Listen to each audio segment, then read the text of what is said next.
ye, yet to me the attack. On your metal for your show. Ye die a church of our old dear, and you kind asha sa. Me don't know who no money answer. Sabay over to my train, yes, she attends any dink on him, dear in amount. And that was so I and a summer in ways with him. Amen. Amen. Okay, so welcome once again, and then to the session.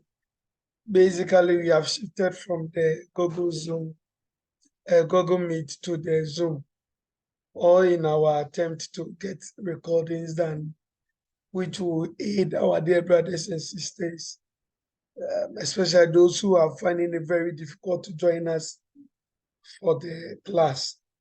And I want to thank you for understanding, your understanding for us to try the Zoom once again. In fact, the Zoom has been the main means of communication for the class, how we have been having our lectures. But because of the uncertainty and the network connections, and I don't know what's wrong with it, that's why we shifted to the Google Zoom, Google Meet, which tend to be the best so far, at least so far, so good with it.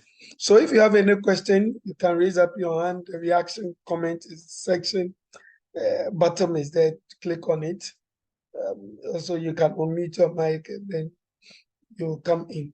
So yesterday, we started with our historical study. Then we were able to reach a point and then we stopped because the time was up. We started looking at the various leaders of Israel. However, we started from the point where the Israelites got to the Jordan River. And as they were at the Jordan River, they were about crossing.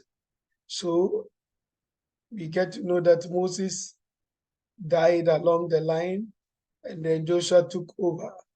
Joshua, we looked at the qualities of Joshua and what he did with the people.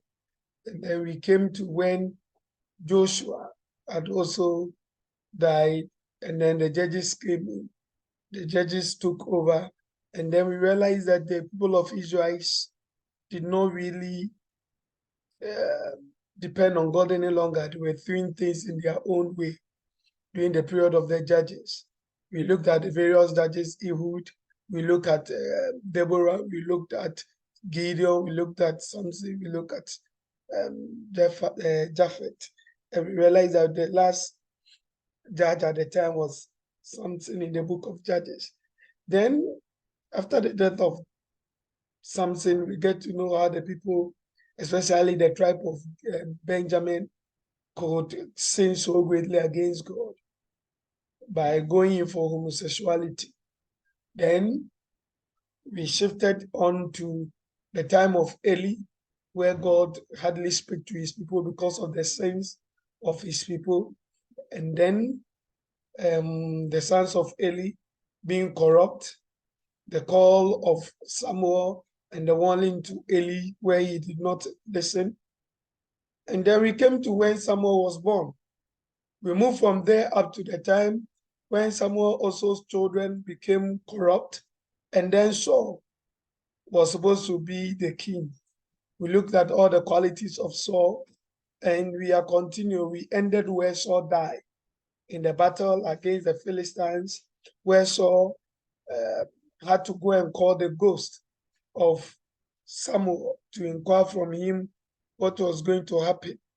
And during that battle, Saul and his children all died. Yesterday, we looked at the Saul, and then we even looked at the family tree of Saul yesterday, the children that he had. We were told that he had 6 children, 6 male children, and 2 females. So we looked at the family tree of Saul, and then the end of Saul. Today, we are continuing to look at David, the rise of David. Now, when we were narrating the story of Saul, you will hear David in and out of the story, because David was also anointed secretly during the time of. Oh, okay. Can you hear me? Can people hear me? Papa, we can hear you. Okay, because I've seen a message someone You can. says, so during the time of Saul, we realized that David was secretly anointed to be the next king by Samuel. So we are going to learn about David today. And now we take us from 1 Samuel chapter 16 to 1 Kings chapter 2. So then the word of the Lord came to Samuel, I am grieved that I made Saul king, because he has turned away from me and has not carried out my instructions. Samuel was terrible, Samuel was troubled, and he cried out to the Lord all that night. So at a point, as we said, Samuel too was an intercessor. He was really troubled that all these things has happened. So Samuel said to him, the Lord has turned the kingdom of Israel from you today and has given it to one of your neighbors, the one better than you. And that was the message that Samuel gave to Saul. I'm sure that if you were to be Saul, you'll not be happy to hear that message. So the Lord said to Samuel, how long will you mourn for Saul? Since he has rejected me as king over Israel, I will fill your horn with oil and be on your way. I am sending you to Jesse of Bethlehem. I've chosen one of his sons to be king. So we get to know that Samuel had to go to Jesse's compound. And when Samuel got to Jesse's compound, something happened. He saw that there were so many of Jesse's children coming up here and there, but all of them looked to be so competent enough to be king. That means their physical appearance was so wonderful. But God said none of them was supposed to be the king. However, he told him to ask of the shepherd and then the small boy. They went and called David. And then he was anointed as king in the presence of the senior brothers. David's family, sons were born to David at Hebron. His first son was called Ammon. The mother of Ammon was Ahinoam of Jezreel. His second child he called Chilib. And this Chilib was born of Abigail, the widow of Nabal. You remember that Nabal? Okay, there's a hand raised. Yes, Frank. Papa, can you please project the screen? So, those of us using phone. Oh, the screen is, oh, sorry. I thought I'm using Google Meet too. Papa, the screen is already projected. It's It's showing. projected, oh, Papa. Yes, it's showing right It's there. I'm showing. also Screen is showing. Don't worry, I understand what he's saying. I understand what Oh, he's Thank you, Papa. saying. Okay, so basically, okay, I think this is what he wanted to see. It will come soon. So sons were born, children were born to David. I think this is what he wanted, right, Frank? Is it not this you wanted? That is it, Papa. Thank you. So sons were born to David. As I said, the first son was called Ammon, and it was through the wife Ahinoam. Now realize that Nabal's wife Abigail was also married by David, because after Nabal's death, David went and take Abigail as wife. So Abigail also born a second child. It's called Chilib. Actually, this child, we don't hear much about him. It's sometimes believed that maybe he died too early. because we don't hear much. The story of David, this child's name don't really come. Then the third child is called Absalom. And the mother is also called Maacah. Then we have the fourth child, Adonijah.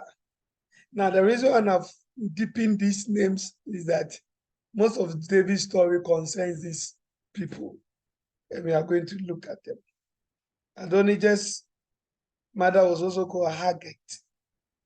The fifth son, Zephaniah, and the mother also called Abital. The sixth is called Itrim, and that was through the wife Agar. They were born to David in Hebron. Now, this is not all the children. In Hebron, David settled there, but that's where he operated as a king over Judah. Before now, he became king over the whole of Israel. And that one, he was now in Jerusalem as king over all of Israel. I hope you get it. So the reign of David, we have one, which is about 7 years in Hebron, and we have about 12 years or so also in Jerusalem. So in Jerusalem, after he came from Hebron, David took more concubines and wives, and more sons and daughters were born to him. These are the names of those who were born to him in Jerusalem: Shema, Shammah, Sobab, Nathan, Solomon. We have different Solomon because he's important for us. Ibrah, Elisha, Nebha, Japhia, Elishama, Eliada, Eliphalet. And this thing is the quotation, 2 Samuel chapter 5, verse 13 to 16. We get all these names. So that was the family line. Now, to make it very simple, we want to look at it in this form. And this is where it makes it easier for us to understand. So David comes from the tribe of Judah, according to 2 Samuel chapter 3, verse 1. Now there was a long war between the house of Saul and the house of David, and David grew steadily stronger, but the house of Saul grew weaker continually. So David took over, and as he took over, when we get to the remote causes of the divided kingdom, remind me, I'll tell you why. I'll bring this quotation again for us to look at why there was war between the house of Saul and that of David. So Solomon married Rahab the harlot. Remember, we talked about harlot during the time of Jericho, and Rahab during the time of Jericho. So when they saved her, when she came, she married Samuel. And then the two of them gave birth to Boaz. Yesterday, I talked, 2 days ago, I talked about Boaz and Ruth. Boaz. And Boaz also married Ruth the Moabite. And the two of them gave birth to Obed. Obed gave birth to Jesse. We don't know the wife. Jesse also had David's mother here. And then another wife, which is also unknown. There seems to be another wife who's we don't know. So that wife is also here. According to 2 Samuel chapter 17, verse 25. Can someone read it for us just to get us all on the same line? 2 Samuel chapter 17, verse 25.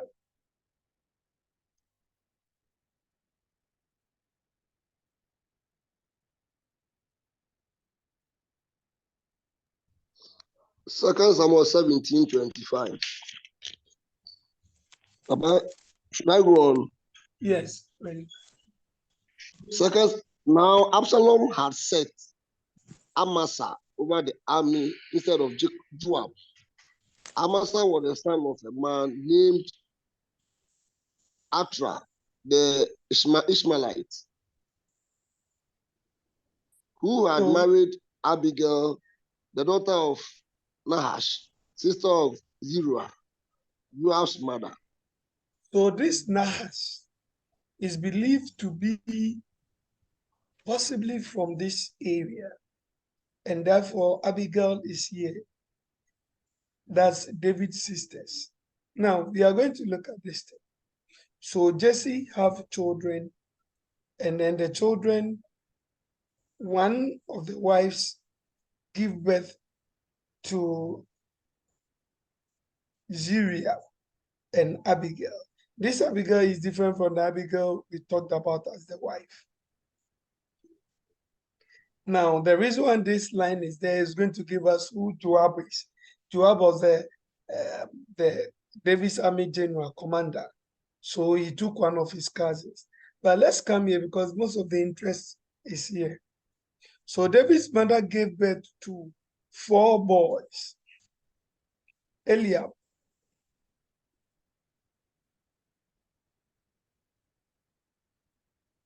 sorry, I made a mistake. So 1, 2, 3, yes, okay. So David's mother is here. Now there were 3 boys here who were soldiers who joined Saul's army during the time of the Goliath war. So you remember David went to send some food to his brothers. These were those in the army, these 3 brothers. Now, these 3 other brothers, we don't know their occupation. But this Elihu also was the one who represented David's tribe, according to First Chronicles chapter 27, verse 8.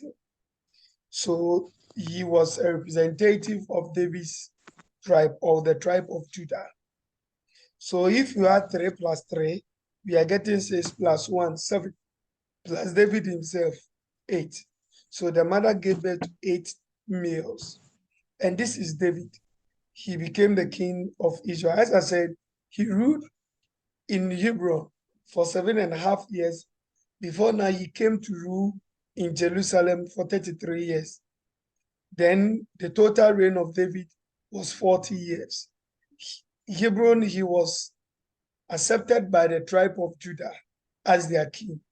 But when he came to Jerusalem, that was when everyone accepted him as the king of Israel. Okay, so we go down to David.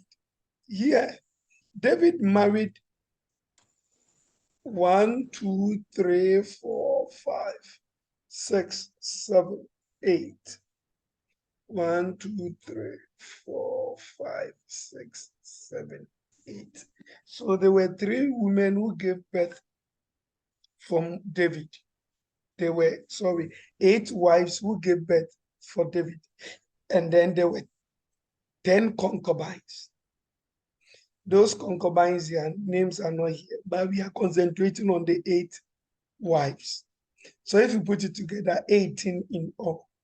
So the son Solomon just continued the father's work. So as I said, the names of the parents, the mothers are here, as I indicated earlier. And then the children are here. Adonijah being the 4th born, Ammon being the 1st born. There's Abigail also having Daniel for us here. And then Ephraim is here. And all the children are here. It's also important for us to note that Bathsheba gave birth to Solomon. But you see, there was Eliah Shammah who was giving birth earlier. You remember that the first child died, and then Nathan was also, she alone gave birth to 3 children for David. And we all know the story with Bathsheba, when she decided to bath, and David also decided to go and look at her. And because she was beautiful, David cornered her and then killed the husband, Uriah, take her as a wife. But it's also important for us to see this name, Michal. Yesterday, we talked about Michal being the daughter of Saul, who was given to David after David had killed 100 Philistines, if you do remember. So this is the lady. But this lady supported her father. She was given to another man as in marriage when David was away. So the Lord made a barrier for supporting the father to do all those things. Later on, we'll get to know much about Adonijah, because Adonijah here did something to Ammon. Ammon, so let's get this one first so that we can go into the various stories. So this Absalom from Makkah, and then we'll tell you much about them. This Tamar, the only female daughter of David we know. And then we all know that Tamar was raped. So that is how it is. From David came Solomon, and Solomon came Rehoboam. And this Rehoboam. As of this area, when we get to the battles, I'll come back to it, and then I'll explain to you some of the people here. Okay, so we continue. Now, we are going to take some of the important things. So this Bathsheba, she was baffled, and David, instead of going into battle, decided to stay home. And on top of his building or the house, he saw Bathsheba bathing. I don't know how the bathroom had been constructed, but the beauty of Bathsheba attracted David. And then we all know that David took her, slept with her, decided to get the husband home, and then trying to let the husband go and sleep with Bathsheba at home. But the custom of Israel is that once you are in battle, you don't go and enjoy yourself on bed with a woman. So he didn't go. At the end of the day, David intentionally sent a note for him to be placed in front of the battle, and then he's being killed. Then he took advantage of his death to take Bathsheba as a wife. Then came Prophet Nathan, who came to rebuke David, asked him a very simple question in the form of a radio or a parcel, that yes, there's a man who has a lot of sheep, but decided to go and take a poor man's one sheep. And then what happened? David said, like, I'll do this, I'll do that. And he said, you are the one, because you have a lot of women. You haven't 7 at the time. Even you could have even gone for more if you needed them. But why do you go for US wife? Yes, US wife, and also kill the man and take the, so it was quite shameful. But David really did not give up. After that, he went to pray. And it is one of the Bible psalms, or what we say, prayers that we encourage people to pray, especially when you realize you have really sinned greatly against God. So Psalm 51, verse 1 to 4.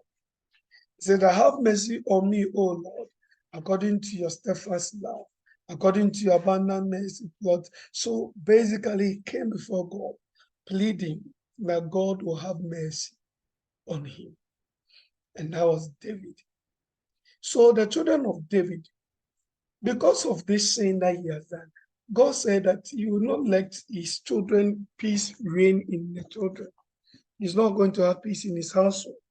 And then aside it was the seed of Bathsheba who will become the next king, who will take over from him. Mind you, there were other elderly children. So what happened? Ammon, who was the first son of David, saw Tamar, and Tamar is the half-sister of Absalom. So if you look at the chart here, this is Tamar and Absalom. They came from the same mother, Makkah. So what happened? Ammon saw that Tamar was so beautiful, and so he had affection for the sister, the half-sister. Yes, he could have just gone straight forward to tell his father, and then maybe a proper marriage would have been arranged for them. But no, he took advice of his friends and then decided to tell her that he was sick. When the lady came in to prepare some nice light soup for him, then he took advantage of the lady and then raped her. What happened after? Tamar came home disgraced, but David didn't do anything. Everyone was expecting David to call the elder son, who was going to be the next one to take over from him as the next king. and then reprimand him, but David did not. So Absalom, with all that pain, realizing that the sister had been disgraced, it's a disgrace for you to be raped in those cases, decided to throw a feast, a party. He organized it for only the children of David. So all of them went there, having fun and drinking. Absalom just took the sword and killed Ammon in retaliation for raping the sister. Later on, we get to see Absalom running away from the father because he thought that the father would kill him too. So he ran away. Later on, they are able to make amends. He comes back. And you know one thing, he decided to start plotting against the father. When the father has judge issues, he'll sit by the courtyard. When the people are coming up, then you tell those who lost, trying to be on their side. And so people begin to like him. And so one day, he decided to make himself a king. How did he do it? He called some of the priests who were on his side and called some of the soldiers who came to his side, and they decided to stage a coup against his own father.